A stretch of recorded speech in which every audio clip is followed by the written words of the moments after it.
ఏమిటయ్యా ఇక్కడేం చేస్తున్నావు? నీకెందుకు? నీ పని నువ్వు చూసుకోపా. ఏం చేస్తున్నాడబ్బా?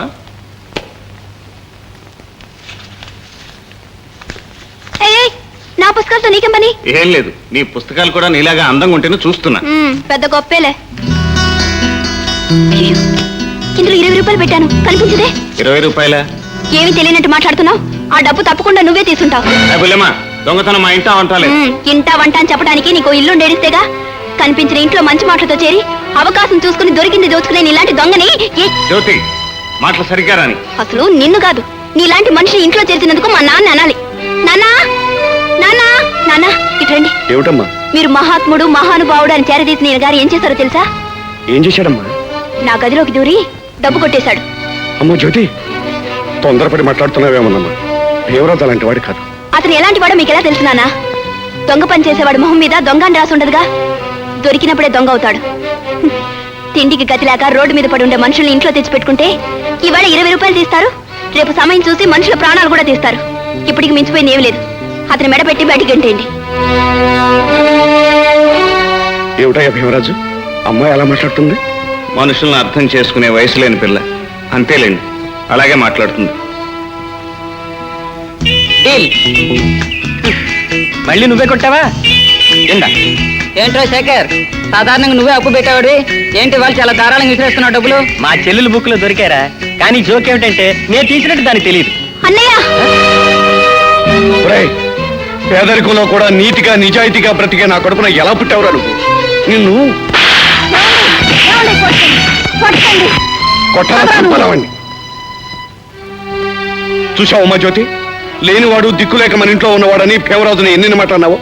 ఇప్పటికైనా అర్థమైన అతను మంచితనం ఏమిటో?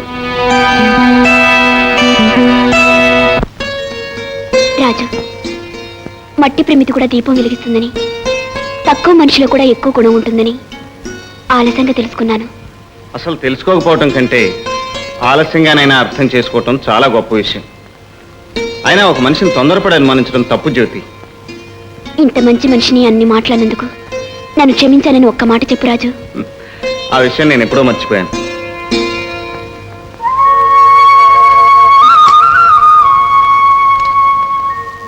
పప్పు కూర అయిపోయాయి, ఏమనుకోకు. అసలు ఆ పప్పు కూర కావాలని ఎవరు అడిగారు? అడగకపోయినా చేసింది పెట్టకపోవడం తప్పే కదా. ఆ పెట్టేది ప్రేమతోనూ అభిమానంతోనూ పెడితే అదే గొప్ప. ప్రేమతోనూ అభిమానంతోనూ పెట్టడానికి నువ్వు ఏమైనా చుట్టానివా లేక బంధువువా? అవసరానికి సాయపడే మనిషి చుట్టం కంటే బంధువు కంటే ఎక్కువ. అమ్మాయి, అమ్మా ఓ ముద్ద అన్నం పెడతాలే. పాపా అవతలికి పో. ఇప్పటికే ఇంటి మీద పడి తినే వాళ్ళు ఎక్కువైపోయారు, పైగా నువ్వు ఒకటివా? తినటం అయిందా? ఆవిడ అనేది నిన్నే. ఎంత కూతురైతే మాత్రం పని పాట లేకుండా ఇంటి మీద పడి తింటుంటే అందు మరి ఏమిటి నాన్న? అన్నదయ్యా, నేను విన్నాను. అర్జెంట్ పని మీద ఉన్నాను, నన్ను మాట్లాడుకో.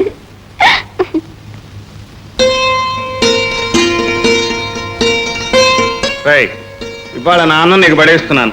మళ్ళీ రేపు వచ్చావనుకో మళ్ళీ పడేస్తారా బాబు? మళ్ళీ పడేయటం కాదురా, కాళ్ళు చేతులు విరగొడతాను. అదేంటండి బాబు? అదంతేరా, భగవంతుడు కాళ్ళు చేతులు ఇచ్చింది కష్టపడి పని చేసుకోవటానికి, అడుగు తింటానికి కాదు. ఏ పిండి మరలోనో బస్ స్టాండ్ లోనో పని చూసుకో. పని ఎవరు ఇస్తారండి బాబు? ఎవడిస్తాడేంట్రా? ఈ భీమరాజు పేరు చెప్పాడు, ఎవడైనా ఇస్తాడు. వెళ్ళి. అలాగేనండి బాబు.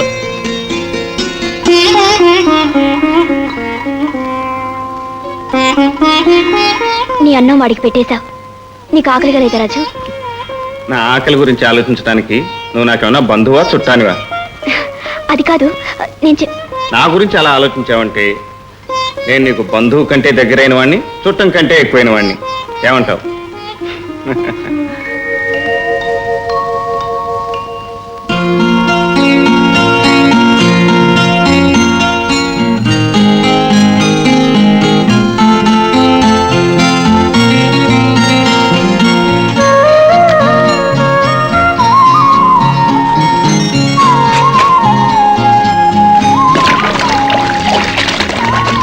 అమ్మాయి, ఆ నీళ్లు ముట్టుకోకూడదని చెప్పానా? ముట్టుకుంటే ఏం చేస్తావు? ఏం చేస్తానా చెప్పటం మన జాతకంలో లేదు, చేసి చూపిస్తాను. ఇలా చేపట్టుకుంటావని తెలిస్తే ఎప్పుడో నేను పని చేసేదాన్ని. ఏమిటా మాటలు? చేయదులు. నేను వదిలినా నువ్వు మాత్రం వదలకూడదు. ఎందుకని? ఓసారి ఆడపిల్ల చేయి పట్టుకున్న తర్వాత ఏ మగాడైనా సరే జీవితాంతం ఆ చేయి వదలకూడదు. For more updates, like, comment, subscribe to our channel. Hey darlings, గంటని click చేయడం మర్చిపోకండి.